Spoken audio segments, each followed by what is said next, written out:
ওকে, complex two simple কিছু exceptional rule, সেটা হচ্ছে ওয়ার্ড যদি থাকে সেন্টেন্সের মাঝখানে আমাদের, অথবা ওয়ার্ড যুক্ত ক্লজ থাকলে সেটিকে পরিবর্তন করার জন্য আমাদের হোয়াট এবং অক্সিলারি ভার্বটা তুলে দিতে হবে, যেটা আমরা লিখেছি। দেখো, I know what is intention is, তাহলে এই সেন্টেন্সে হোয়াট এবং ইজ যদি তোমরা তুলে দাও, then it will be a simple sentence. Okay, তাহলে উত্তর হচ্ছে আই নো হিজ ইন্টেনশন। তাহলে এই যে হোয়াট এখান থেকে তুলে দিলাম আর এখানে ইজ তুলে দিলাম, হয়ে গেল, তাই না? আরেকটা সেন্টেন্স তোমরা করো দেখি। আই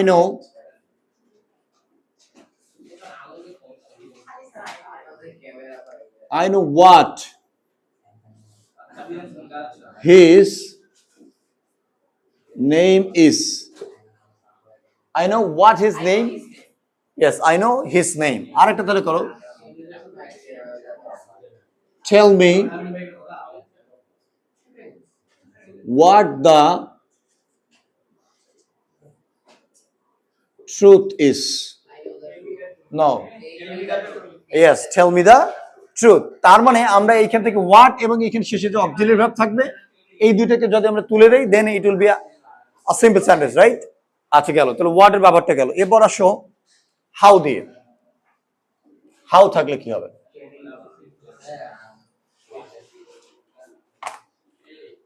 যদি হাউ থাকে,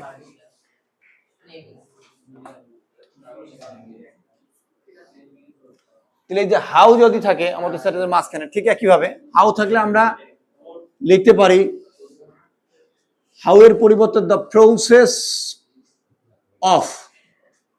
প্রসেস শব্দটা না লিখে আমরা লিখতে পারি মিন্স, MEANS, মিন্স। মিন্স না লিখে আমরা লিখতে পারি ধরো ওয়েজ বা ওয়ে, ঠিক আছে? অথবা আমরা লিখতে পারি মেথড, METHOD, মেথড। মানে এভাবে অ্যাকর্ডিং টু দ্য সেন্টেন্স আমাদেরকে মাথায় রাখতে হবে যে আমরা কি করব। অথবা আমরা বলতে পারি প্রসিডিউর, PROCEDURE ইত্যাদি আর কি। এরকম করে আমরা বিষয়টা বসাতে পারি আর কি। আচ্ছা, উদাহরণ নেই। I know how I should drive. I know how to drive. আমি জানি আমাকে কিভাবে চালাতে হয়, তাই না? গাড়ি চালাতে হয় বা something like that. Come on.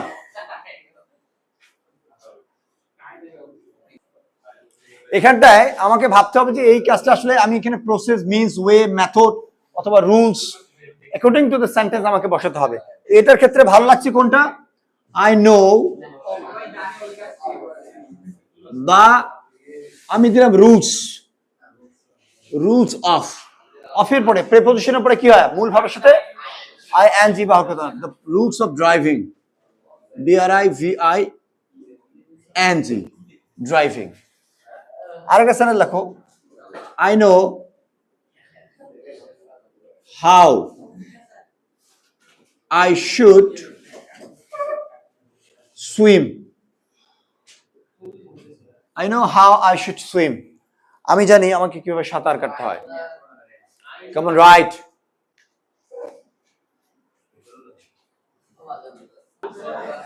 তাহলে এইটা কি হচ্ছে উত্তরটা? I know. Stop talking. I know the, এখানে আমরা মেথড শব্দটা লাগাতে পারি। আরেকজন কে জানে বললে তোমরা টেকনিক, রাইট? যেগুলো একটা দেওয়া যেতে পারে। The method, METHOD, method of swimming. Swimming স্পেলিংটা কি? ইয়েস, দুইটা এম থাকবে, এটা ভুল করা যাবে না। এটা আরেকটা নিয়ম রয়েছে, সেটা কি? তুমি শুধু বলতে পারতা আই নো সুইমিং, এটাও কারেক্ট। অর্থাৎ ভার্বের পরে সরাসরি জেরান্ট ব্যবহার করা যেতে পারে। তুমি যদি বলো যে আই নো সুইমিং, সেটিও কারেক্ট। হ্যাঁ, হবে। ঠিক একইভাবে প্রথমটা আই নো ড্রাইভিং, অর্থাৎ তুমি সরাসরি জাস্ট জিরান্ট ব্যবহার করতে পারো। ওকে,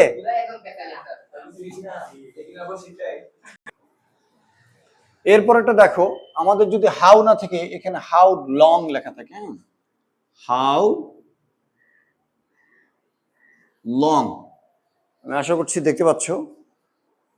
হাউ লং যদি থাকে দেন আমরা কি করব,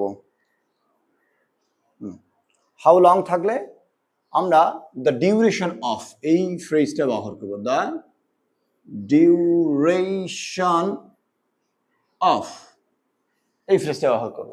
যেমন I don't know how long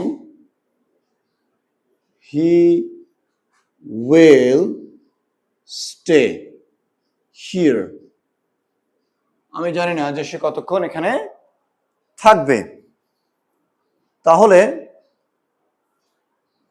আমরা এই যে হাউ লং রয়েছে এই হাউ লং এর পরিবর্তে দ্য ডিউরেশন অফ ব্যবহার করে সিম্পল করব। I don't know এই কথাটা ঠিক থাকবে, রাইট? I don't know, তারপরে আমাদের ফ্রেজটা থাকবে the duration of, the duration of. অফের পরে কি হয়, সাধারণত সাবজেক্ট যেহেতু ভিন্ন তখন অবশ্যই পজিটিভ ব্যবহার করতে হবে, কারণ আমি বলেছি যে সাবজেক্ট দুটো ভিন্ন হলে of course you need to use the positive form of subject. Of his, যে হি থেকে হিস, তারপরে কি মূল ভার্বের সাথে আইএনজি ব্যবহার হবে, তাহলে স্টে আছে, স্টের সঙ্গে আইএনজি, স্টেইং হিয়ার। দেখো, I don't know the duration of his staying here. So this is easy, right?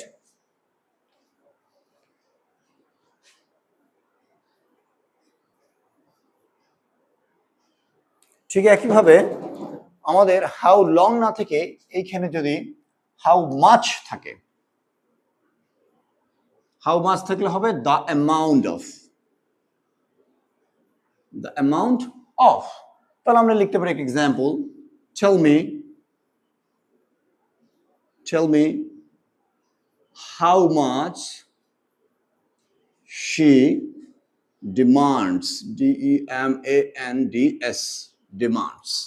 তাহলে আমরা এই সেন্টেন্সটিকে যদি সিম্পল করতে চাই তাহলে টেল মি এই অংশটি ঠিক থাকবে, টেল মি, তারপরে হাউ মাচ এইটার পরিবর্তে আমাকে লিখতে হবে the amount of, the amount of. অফের পরে সাবজেক্ট ভিন্ন, অতএব of course we need to use positive. She এর পজিটিভ ফর্ম কি, হার, অফ হার। তারপরে এইটা নাউন, আসলে ডিমান্ড শব্দটির নাউন কিন্তু ডিমান্ডই হয়, অর্থাৎ ওই ভার্বটাই লিখলে ওইটাই নাউনের কাজ করে। তো tell me the amount of her demand. ঠিক একইভাবে আমরা যদি হাউ মাচের জায়গায় হাউ ম্যানি পাই, তাই না, মাছ না লিখে এখানে আমরা যদি ম্যানি লিখি তাহলে কি হবে, হাউ ম্যানি, ধরো ম্যানি থাকলো এখানটায়, ম্যানি মানে সংখ্যা বোঝায়, তাহলে সংখ্যা কি the number of, the number of. আমি হয়তো ওই সেন্টেন্সটাকে বললাম যে we know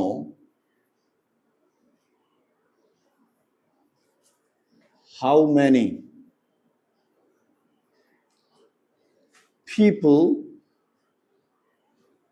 are coming, আমরা জানি কতগুলো লোক আসতেছে, তাই না?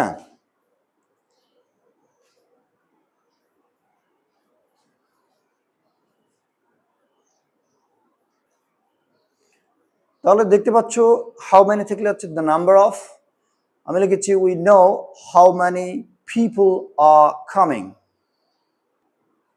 তাহলে এর উত্তরটা কি হবে, এর উত্তর একইভাবে এই আই নো এটা ঠিক থাকবে, তাই না? তাহলে হাউ মেনি পরিবর্তে আমাকে লিখতে হবে the number of, we know the number, the number of. অফের পরে সরাসরি নাউন যেহেতু আছে, the number of people, we know the number of people coming।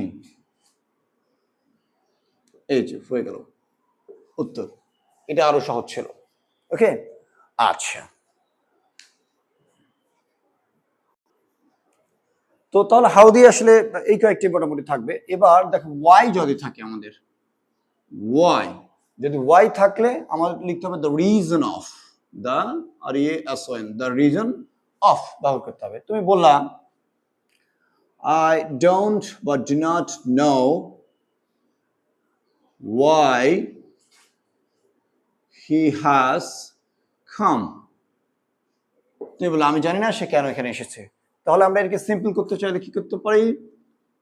I do not know, why এর জায়গায় কি হবে? The reason of, এই যে the reason of, অফের পরে কি হবে? এই যে সাবজেক্ট যে আছে তার পজিটিভ ফর্ম ব্যবহার করতে হবে his, তারপরে মূল ভার্ব থাকলে ing, the reason of his coming. I don't know the reason of his coming. So this is also easy, right? দেখো the reason of, এভাবে আমরা why, how, what, এমনকি when থাকলে কি হতে পারে সেটি এখন দেখে নিই। চলো, যদি when থাকে,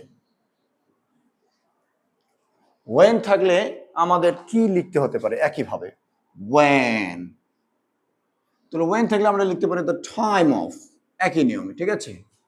I know when he will arrive, তাহলে দেখো when আছে, আমি আবারও লিখলাম I know, when এর জায়গায় কি দিলাম? the time of, I know the time of, এই দেখো when এর জায়গায় the time of, এটাকে জাস্ট আমি চেঞ্জ করে দিয়েছি, the time of, এর পরে সাবজেক্টের preposition positive form, I know the time of his, তারপরে কি এইটার ভার্বের সাথে ভার্বের নাউন ফর্ম ব্যবহার করে অ্যারাইভাল, ARRIVAL, কারণ পজিটিভের পরে আমরা নাউন ব্যবহার করতে পারি। যে সকল ভার্বের নাউন আছে সরাসরি আমরা সেগুলো নাউন ব্যবহার করবো, আর যদি ভার্বের নাউন না পাই ইন দ্যাট কেস তার সঙ্গে ING যুক্ত করে দিলে it will work as a gerund. Okay, এটা জিরান্ডের কাজ করবে। সুতরাং এইটা আমরা ওয়েন এর পরিবর্তে দ্য টাইম অফ এই ফ্রেজটি ব্যবহার করতে পারি, then it will be a simple sentence. Okay.